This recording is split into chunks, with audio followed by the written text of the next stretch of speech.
Ever wonder how to put two videos on the screen at the same time? Professional editors use this tool all the time, and it's easier to do than you think. So I'm going to show you the simplest way to get two videos on one screen using the PowerDirector 365 Advanced Overlay Editing tool. As you saw in the demo, I'm creating a gameplay video, but you can use this to create any type of video you want. If you're using the default settings in PowerDirector, you're going to place your background footage on track 1, just like I have it here. Whatever you want to show on top, you want to go ahead and left click, hold down your left mouse button, and drag it to track 2 or any other track below the background footage. For those of you who just want to get this over with the quick and dirty way, all you have to do is place your cursor over one of these nodes in the preview window until you see that diagonal line with 2 arrows. Hold down your left mouse button and drag it to where you want it, or to the size that you want it to be. And then if you place your cursor over the clip until you see crosshairs, you can hold down your left mouse button and you can drag it to where you want it to be on the screen. Now, for those of you who want to learn how to use the tool with gusto, come along with me for an adventure. I'm going to undo this. And we're going to jump into some tools, baby. We're going to left click on the clip that you want to go ahead and make smaller. And you're going to click on Edit. You want to make sure you're on the Video tab. And then you're going to click on Advanced. This opens the Advanced Overlay Editing tool. So you have 3 tabs on the top. You got Properties, Cutout, and Animation. And I'll talk a little bit about each one of them. And then here you have your preview window of what you're going to see when your video is done. You got an undo button and a redo button. Here you got your navigation buttons, play, stop, forward, back, and forward. You have your timeline time for the clip wherever the playhead is located.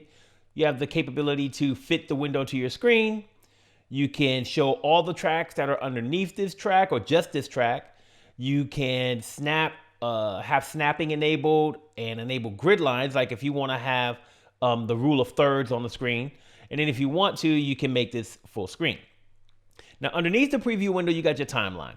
So your timeline basically tells where your playhead is and what time it is on your video. But underneath that, you also have other settings for position, scale, opacity, rotation, anchor point, and freeform. You can add keyframes and use your timeline to create motion, changes in size, zoom in, zoom out, all type of good stuff. We're not going to get into all that today, but get ready for it because it's coming. So let's go ahead and make some changes to the clip and the size. Now you saw before, there's still nodes here that I can use to resize things if I want to, and I can still use my cursor to move it where I want. So I still have those options, but you also have the options of using your properties. So for scale, you can move these sliders to the size you want, or you can type in the size that you want and hit enter. Then for position, you can use your arrows to move it up or down if you want to nudge it or barely move it a little bit, or you can also type in the position that you want.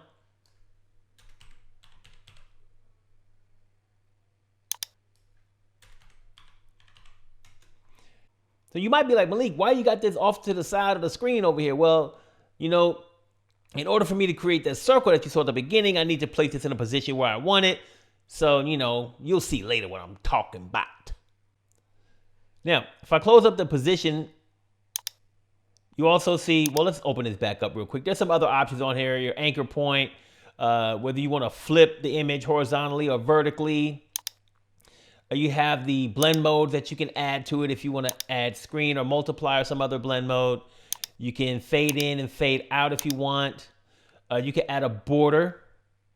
I'm going to go ahead and add a border on this one, and I'm going to leave the border as white. You can also have a shadow if you want to add a little shadow behind it, make it look more realistic if you have light casting on it in some kind of way, shape, or form. You can add a reflection. You can add motion blur, all type of good stuff on here. Now, you also got your cutout tab. So if you click on this, the cutout tab allows you to use tools to remove the background or blur the background. Also, if your footage was shot on a green screen, you can use the chroma key to remove the background as well. Keep in mind, any changes you make on a cutout tab impacts the changes you made on the properties tab. Like if you added a border, shadow, reflection, then the border is going to change based on whatever you apply here. Next, you have your animation tab. And so you got in animations, out animations, and loops. So in animations are things that happen at the beginning.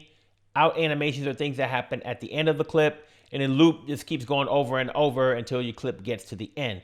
So if you do apply a animation, you then have the capability to change the duration with this slider, or you could change the duration using the brackets here within the effect. I don't want to have an animation, so I'm going to uncheck that. And now we're going to click on OK. So I want my guys who are playing the game to be in a circle. So I'm going to click on the mask tab. And here I can apply a mask if I want to. And you'll see that it adds the mask, it adds a little circle on here. And I can go ahead and change what I want on the mask. So if I want to change the scale, and if I want to change the position, I can do that from here as well.